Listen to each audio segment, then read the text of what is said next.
Bonjour à tous, nous sommes ici dans une nouvelle vidéo et cette fois dans la deuxième vidéo du cours site web automatique, d'accord?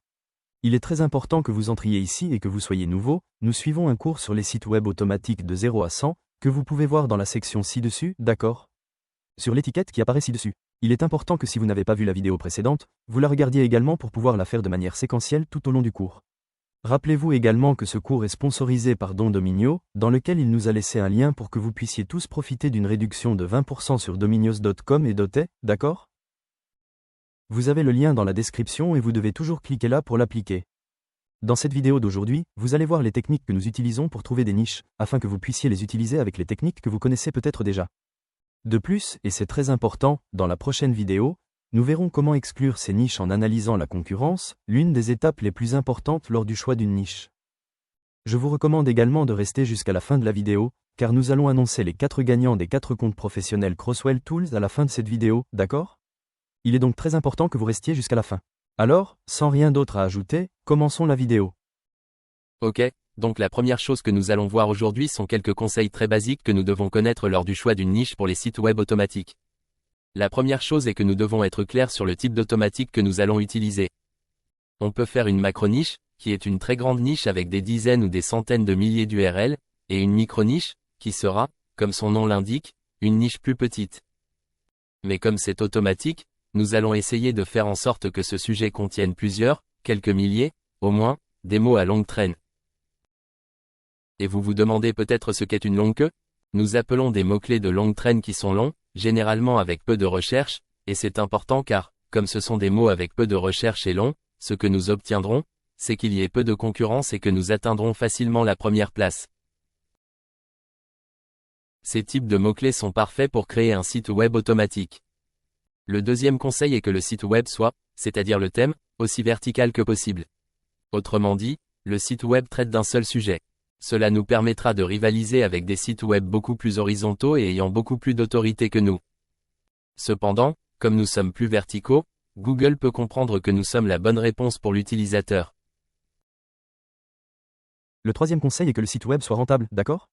Et pour cela, il est important de connaître et de comprendre ce que nous avons ici, à savoir le tableau des commissions d'affiliation Amazon. Comme nous le voyons ici dans ce tableau, en fonction du créneau que nous choisissons et des personnes ou de l'utilisateur final qui finissent par acheter, ils nous donneront une commission ou une autre. Par exemple, sur les vêtements, les chaussures, les bijoux, ils vont nous donner 10%, mais, par exemple, sur les consoles de jeux vidéo, ils ne nous donneront qu'1%. Et il est très important d'en tenir compte lors du choix d'un créneau, d'accord? Parce que choisir un créneau de vêtements, de chaussures ou de marque ne sera pas la même chose que choisir des meubles, du bricolage, de la maison ou de la cuisine, d'accord? Peut-être opterons-nous davantage pour l'un ou l'autre, selon les circonstances que nous voyons dans cette vidéo. Et le quatrième et dernier conseil que nous allons vous donner, avant de commencer à chercher des niches, c'est que nous allons essayer de choisir des produits qui valent plus de 30 ou 40 €, et c'est pour une raison très évidente. Parce que nous sommes intéressés par le fait qu'avec moins d'achats, nous finissons par avoir plus de commissions. C'est-à-dire, un exemple très basique, si par exemple nous créons un site web sur un ustensile agricole, qui vaut 300 €, alors la commission que nous prendrons sera de 7%, par exemple. Que, par exemple, dans ce cas nous prendrions 21 € de commission. Donc, si nous choisissons un produit très bon marché, comme les stylos, cela signifie que nous devrons vendre des centaines ou des milliers de stylos pour pouvoir atteindre ces 21 € de commission que nous avons effectivement gagnés en vendant uniquement un appareil que nous avons déjà commenté. Et c'est pourquoi nous allons choisir des produits qui valent au moins plus de 30 ou 40 €. Et maintenant que vous connaissez les conseils de base, nous allons vous présenter les différents formulaires de recherche de niche que nous pouvons utiliser, des formulaires gratuits ou payants. Pour connaître la taille d'une niche, il faut connaître son volume de recherche. Vous pouvez utiliser des outils gratuits comme Ubersuggest ou Surface.io. Soyez toutefois prudent lorsque vous utilisez Ubersuggest car il vous demande de vous connecter avec un compte Google. Essayez donc d'en utiliser un sur lequel vos sites web ne sont pas indexés dans Google Search Console, car ils peuvent utiliser ces informations pour les montrer à d'autres utilisateurs. Utilisez donc simplement un site web que vous n'avez pas dans Google Service Console et c'est tout. Le premier conseil est simplement de regarder autour de vous ce que vous avez chez vous ou d'aller dans un centre commercial près de chez vous et de commencer à voir des choses. C'est une astuce très idiote, mais ça peut marcher, d'accord? Par exemple, je vais noter ici l'analyseur de mots-clés de Crusol, je vais l'utiliser comme bloc-notes, mais il m'indiquera aussi les mots-clés, le volume de recherche dont il dispose, sa difficulté ou les informations pertinentes. Mais allez, je vais m'en servir comme bloc-notes pour noter des idées. Par exemple, Je regarde autour de moi et je vois des lunettes de natation, par exemple, ou par exemple une lettre, par exemple. Je vois aussi un routeur et un déodorant, par exemple. J'aurai déjà 4 idées, et même si cela peut paraître comme une astuce très idiote, parfois, vous n'avez pas une idée du nombre de choses que vous pouvez trouver pour une niche simplement en regardant autour de vous, mais passons maintenant aux idées à l'aide d'outils. De toute évidence, l'endroit où nous allons rechercher la majeure partie de toutes ces niches sera sur Amazon lui-même, d'accord? C'est là que nous allons créer ce site web destiné aux affiliés d'Amazon, d'accord? Alors, allons ici sur Amazon et nous allons distinguer 3 domaines importants que nous recommandons pour que vous puissiez effectuer une recherche, d'accord? Quels sont ces 3 que vous voyez ici? Les meilleures ventes, les dernières nouveautés et les produits du moment, d'accord? Ici, vous pourrez inscrire n'importe qui. Et je vous demande, pourquoi avez-vous choisi ces 3-là? Parce que voici les produits les plus vendus ou les plus populaires sur Amazon, et nous pouvons également naviguer dans les catégories, d'accord? Ici, comme vous pouvez le voir dans la section de gauche, vous avez toutes les catégories. Alors ici, il s'agit simplement de chercher. Nous pouvons entrer dans le jardin et nous pouvons entrer, par exemple, dans une autre catégorie du jardin qui est le jardinage, d'accord? Par exemple. Et ici, vous pouvez nous donner quelques idées de niches que nous pouvons cibler comme l'a fait Arturo. Vous pouvez également vous concentrer, et c'est sur quoi nous allons nous concentrer dans cette vidéo, d'accord? Dans les offres. Pourquoi allons-nous nous concentrer ici dans cette vidéo? Parce que dans les offres, d'accord? Quelles sont les offres, dans ce cas aujourd'hui, qui se sont le plus vendues, d'accord? Que ce soit à la semaine ou au mois, nous pourrons les trier, comme vous pouvez le voir ici, également par prix. Et c'est très important à cause du conseil que nous vous avons dit précédemment. Et en plus, nous avons également une navigation par catégorie. Le fait est qu'il est beaucoup moins grand, beaucoup moins étendu que celui que nous avons vu auparavant, d'accord? C'est pourquoi nous avons également recommandé la précédente, afin que vous puissiez naviguer entre toutes les catégories Amazon. Ici, vous pouvez simplement sélectionner une maison et sélectionner une fourchette de prix. Dans ce cas, par exemple, nous allons sélectionner entre 100 et 200 euros. Ici, outre les produits, nous verrons également des catégories, d'accord? Nous pouvons donc aussi faire, par exemple, ici des offres de tapis chez Lucas Home, et nous pouvons sûrement aussi voir toutes les idées que nous pourrions avoir ici, d'accord? Dans ce cas, par exemple, revenons à la catégorie maison, que nous avons sélectionnée entre la fourchette de 100 et 200 euros, et nous allons simplement continuer à chercher pour voir ce que nous pouvons trouver ici. Le robot aspirateur, par exemple, pourrait être un mot-clé que nous pourrions cibler, d'accord? Alors, on vient ici et on met le robot aspirateur. Cependant, au fur et à mesure que vous chercherez, vous pourrez détecter quelles sont les niches, disons, qui ont déjà de nombreuses recherches et qui auront beaucoup de concurrence et vous les exclurez directement, comme cela pourrait être le cas dans ce cas. Mais vous allez le faire directement avec l'expérience. Je vous recommande ici, lorsque vous cherchez, de ne pas essayer de tomber dans le typique, d'accord? Que ferait tout le monde? Autrement dit, le produit typique dont vous sauriez qu'il y aurait déjà une centaine de nicheurs fabriquant ce produit, d'accord?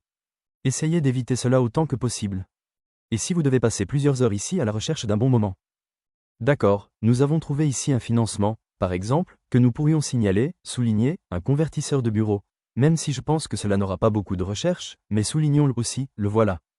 Sélectionnons, par exemple, une autre catégorie, qui est, par exemple, le bricolage et les outils, dont nous allons sélectionner des vêtements, dont nous nous souvenons ont beaucoup plus de commissions, d'accord? Voyons ce que nous pouvons trouver ici. Détecteur de fumée, ciblons-le. D'accord, nous pouvons continuer à chercher ici. Nous avons trouvé ici un niveau laser. Je ne pense pas qu'on fasse beaucoup de recherches. Une ponceuse, elle peut avoir beaucoup de recherches aussi, vous continuerez à la chercher. Une sonnette, d'accord, je vais écrire celle-là. Sélectionnons une autre catégorie, comme l'électronique Garbo, et regardons, sélectionnons, par exemple, ceci, meuble TV. Nous pouvons aussi, par exemple, dans une très grande niche, influencer une catégorie au sein de cette niche que nous savons être énorme, d'accord? Par exemple, dans un aspirateur, d'accord? Nous pouvons utiliser le générateur de mots-clés de Crozol pour nous donner plus d'idées, par exemple, et si nous recherchons un aspirateur, cela nous donnera d'autres résultats, qui peuvent être utilisés pour créer une micro-niche ou une niche plus petite au sein de cette niche qui sera énorme, droite. Par exemple, nous pouvons mettre un aspirateur Rogueta. Écrivons-le aussi. Ok, et c'est exactement de cela qu'il s'agit, explorer et parcourir toutes les catégories d'Amazon, essayer d'influencer et de créer ces niches, ces mots-clés qu'a priori n'importe qui pourrait faire, et ce serait la chose typique et courante qu'il fasse, et en gros, c'est ça, parcourir Amazon et trouver des idées de niche. Et maintenant encore une astuce gratuite beaucoup moins intuitive et qu'il faut connaître un peu en SEO, un peu d'expérience pour connaître au préalable. Cela utilise le moteur de recherche Google et les outils que le moteur de recherche nous propose comme le site 2. Au cas où vous ne le sauriez pas, de nombreux journaux, du moins ici en Espagne, utilisent leur propre journal avec un sous-domaine ou un sous-dossier, dans lequel ils associeront des produits Amazon ou d'autres choses, mais dans ce cas, nous sommes intéressés par Amazon. Et avec une recherche aussi simple que celle-ci, que nous allons voir ci-dessous, nous allons retrouver tous les sous-domaines du journal. Dans ce cas, nous recherchons les sous-domaines d'elpaís.com en mettant site 2. comme nous le savons déjà, un astérisque pour nous indiquer tous les sous-domaines et pointer le pays.com. Nous voyons que le Brésil nous indique le pays.com, le panneau d'affichage le pays.com, le voyageur le pays.com, c'est-à-dire qu'il y a beaucoup de sous-domaines et nous devrons enquêter s'il en utilise pour s'affilier. Nous allons donc maintenant utiliser un autre journal, sur lequel Jordi et moi avons déjà enquêté et nous avons vu qu'il y a des résultats. Par exemple, acheter perceuse suivi du site et du domaine El Confidencial et nous voyons que la barre d'achat confidentiel.com apparaît dans tous les résultats.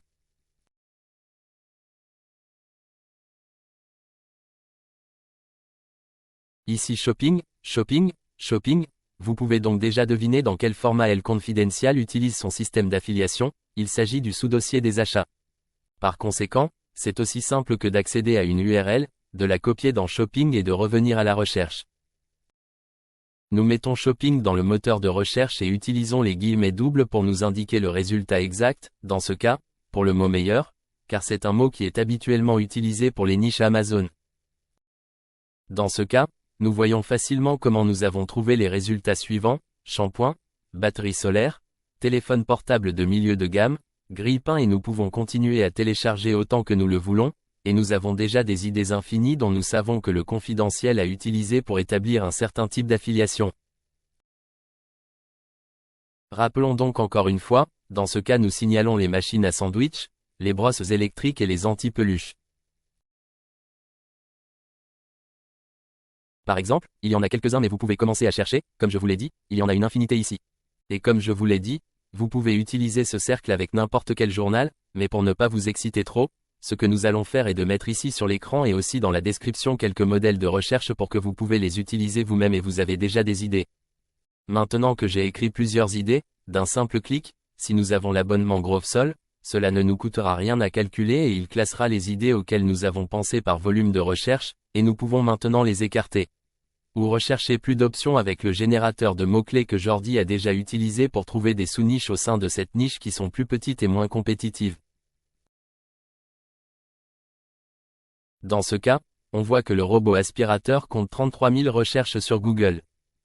Cependant, cela ne nous donnera qu'une estimation du volume de recherche sur Google et Bing, comme nous l'avons vu, mais lors de la création d'un site web automatique, nous prendrons en compte des paramètres, tels que si nous trouvons suffisamment de longues traînes, c'est-à-dire que nous avons besoin de contenu et que la concurrence n'est pas trop bon marché. Pour cela, nous vous recommandons d'utiliser des outils payants tels que Ahrefs ou Xenra, qui donnent des estimations beaucoup plus précises et nous indiqueront également le volume de mots de ce sujet. Et comme nous le savons bien, Ahrefs est un code de réduction de 20% pour vous tous, d'accord ?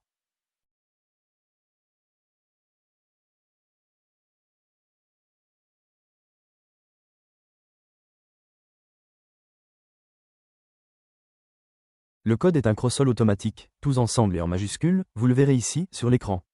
Et comme vous le voyez, pour 9 € ou 15 € par mois, vous ne pourrez pas avoir Semrush Ahrefs et plein de thèmes et plugins entièrement gratuits, ainsi que d'autres outils. 10 ou 15 $, désolé, ce qui, au taux de change, équivaudrait à environ 9 ou 14 €. Et nous avons choisi les gars de Vixeo Tools pour vous tous parce que d'autres types d'articulations nous obligeaient à avoir des binaires que nous devions exécuter sur notre ordinateur ou nous devions changer les cookies de je ne sais quoi. Allez, des scratches incroyables, et avec ça on va simplement cliquer dessus, cela nous redirigera directement vers Semrush et nous pourrons commencer à l'utiliser. Et c'est la même chose avec Ahrefs. Bien que Ahrefs soit en phase de test, d'accord ? Comme nous savons tous comment Ahrefs s'est comporté avec l'ensemble du problème commun, ils sont donc en phase de test, ils pensent qu'ils seront en mesure de le proposer au public, d'accord ? Pour tout le monde, s'ils font partie des rares articulations à proposer des Ahrefs, comme je vous l'ai dit. Donc rien, vous avez le lien dans la description au cas où vous voudriez ou auriez besoin d'un type de joint, sachez simplement qu'avec le code que vous avez ci-dessous et le lien que vous avez ci-dessous, vous pourrez postuler avec une réduction de 20%. Il ne nous reste plus qu'à commencer à examiner toutes ces niches que nous avons trouvées et à les analyser plus en profondeur. Ainsi, par exemple, nous analysons le routeur et, comme nous le voyons, c'est un très gros mot-clé, d'accord ? Cela pourrait faire référence à plus d'une méga créneau ou à une niche beaucoup plus grande que ce que nous recherchons, d'accord ? Avec plus de 100 000 mots-clés et 442 000 recherches mensuelles, d'accord ? Un créneau trop important que j'exclurai directement de notre liste, d'accord ? Cherchons-en un autre, tel que financement, pour voir ce que les résultats nous disent. Et comme nous le voyons, il s'agit d'une niche de plus de 5000 mots-clés, qui ne représente pas un pourcentage élevé du volume de recherche. C'est un créneau qui a priori, sans analyser la concurrence, attention, pourrait nous être utile, d'accord? Parce que ce serait une niche d'environ 5000 URL, plus ou moins, d'accord? Ensuite, nous expliquerons cela dans ce cours bien plus tard, mais c'est une niche qui pourrait être utile. Je recommanderais que les mots-clés soient autour de plus de 2000 mots-clés, pour la simple raison que sinon on se retrouverait avec un site automatique un peu médiocre, non? De très peu URL et ce n'est pas non plus ce que nous recherchons. Lorsqu'on attaque, ce que l'on cherche, c'est d'essayer d'attaquer le maximum de longues que possible. Ensuite, évidemment, vous pouvez également consulter davantage de pages précédentes pour voir si vous voyez que le mot-clé est considéré comme une longue traîne ou non, d'accord? Je vous recommande d'aller sur des pages comme 60, 70 ou 80, et ici vous pouvez voir, eh bien, si vous trouvez des mots-clés à plus longue traîne ou peut-être que vous trouvez des mots-clés qui sont informatifs et que vous devez les supprimer directement, d'accord? C'est déjà un peu pour faire une étude un peu plus approfondie. Mais, au fond, c'est comme si a priori, nous pouvions exclure tous ceux qui sont trop grands, peut-être, et cela ne nous intéresse pas, en raison de la forte concurrence qu'ils pourraient avoir. Et tout ça, comme je vous le dis, vous pouvez aussi le rechercher dans SEMrush lui-même, d'accord? Vous pouvez utiliser l'un ou l'autre, que vous ayez SEMrush dans un autre joint ou que vous ayez HRF, vous pouvez utiliser l'un ou l'autre. Et vous pouvez le voir ici, dans la section mots-clés. Par exemple, détecteur de fumée, cela pourrait être un tout petit mot-clé, d'accord? Cela ne nous intéresse peut-être pas beaucoup. Attention à ça, j'étais aux États-Unis et c'est important que tu mettes l'Espagne, d'accord? Parce que l'Espagne ou le pays dans lequel vous allez devenir affilié à Amazon, car il est important que vous attaquiez et recherchiez les mots-clés, le volume de mots-clés dans votre pays, évidemment. Ils ont compté 3,2 mots-clés pouvant être associés à la gamme que nous recherchons. Nous pouvons également accéder à la section aperçu du domaine, qui est également en HD, bien sûr, et nous pouvons analyser le sous-dossier spécifique ou le sous-dossier du dossier confidentiel, d'accord? De la même manière que nous avons cherché, qu'Arturo nous a appris, nous pouvons aussi le chercher ici, d'accord? Nous mettrions l'Espagne et lui donnerions du trafic de recherche organique, d'accord? Ou les mots-clés organiques que vous avez positionnés. Et là, comme on le voit, eh bien, ça peut nous donner plus d'idées, non? Montre connectée, grille-pain, coupe menstruelle, cadeau pour sœur, anti-moustique, vous pouvez nous donner plus d'idées. Si vous souhaitez faire une analyse plus approfondie, vous pouvez même les trier par volume de recherche décroissant, afin d'obtenir des mots-clés qui, a priori, n'auraient pas trop de recherche, d'accord? Comme peut-être cette journée de yoga, des ordinateurs portables pour les étudiants, des épilateurs, d'accord? Ce sont des idées que vous pouvez collecter sans vous arrêter, pour qu'à la fin vous puissiez choisir entre une niche ou une autre. Un autre conseil que je vous donne est d'essayer de renverser la situation, d'accord? Ne tombez pas dans la chose typique que je vous ai dite plus tôt, que tout le monde faisait ou peut faire, et essayez d'aller vous promener, d'accord? Il n'est pas nécessaire qu'il s'agisse d'un produit spécifique. Cela peut être, par exemple, une marque au sein d'une catégorie, d'accord? Une niche d'une marque qui fabrique beaucoup de choses, imaginez une marque qui applique des aspirateurs, des machines à laver, des perceuses, peu importe, une marque qui fabrique de nombreux ustensiles, par exemple, pourrait être valable. Il peut s'agir de type de choses ou d'une catégorie, comme je l'ai déjà expliqué. Une autre chose que vous pouvez faire est que si la plupart des niches que nous avons trouvées contiennent moins de 2000 mots-clés, elles en ont très peu, d'accord? Vous pouvez par exemple inclure plusieurs thèmes identiques en un seul. Produits de coiffure, imaginez que sèche-cheveux, fer à lisser, produits capillaires et peu de recherche, d'accord? Eh bien, vous pouvez créer une niche destinée aux produits de coiffure, dans laquelle vous mettez tous ces mots-clés ou toutes ces niches et l'incluez dans le même domaine, sur la même page web, d'accord? Parce qu'il continuerait à être un site web vertical, comme nous vous l'avons déjà dit. Ou, par exemple, dans des objets pour la voiture qui ne nécessitent pas beaucoup de recherche, comme une housse de volant, une housse de transmission, un aspirateur de voiture et un suiveur de voiture, d'accord? Par exemple, essayez de tout renverser dans votre tête et de ne pas tomber dans la situation typique dans laquelle tout le monde pourrait tomber. Eh bien, ce sont quelques-unes des idées que nous vous avons données pour que vous puissiez commencer à chercher des niches. Nous vous avons dit que des plus basiques, il y en a, comme nous l'avons dit, regardez autour de vous, des plus puissants gratuits comme la recherche sur Google avec les conseils que nous vous avons donnés, et aussi d'autres payants comme avec HSBC RABS. Et faites attention à la vidéo suivante car nous apprendrons à écarter celles qui n'en valent pas la peine, c'est-à-dire que même si nous avons plusieurs idées, une peut ne pas en valoir la peine et ce n'est pas un ABC, c'est quelque chose qui a cela fait déjà un certain temps que nous choisissons plusieurs idées et que nous les rejetons ensuite. Cependant, nous verrons qu'avec la simplicité de Crowdzol, si vous décidez d'utiliser l'outil pour créer un site web automatique, nous ne prendrons peut-être pas seulement une niche, mais nous pouvons prendre 10 niches et lui donner simplement 10 clics et nous le ferons. Avoir 10 sites web automatiques avec très peu d'efforts, et en fin de compte, c'est le secret. Parce que si vous n'avez pas d'expérience, vous verrez que souvent, lorsque nous créons un site web automatique, celui-ci ne fonctionne tout simplement pas, Google peut ne pas l'indexer. Cependant, si nous créons plusieurs sites web automatiques, nous le verrons, même si certains ne nous font pas défaut.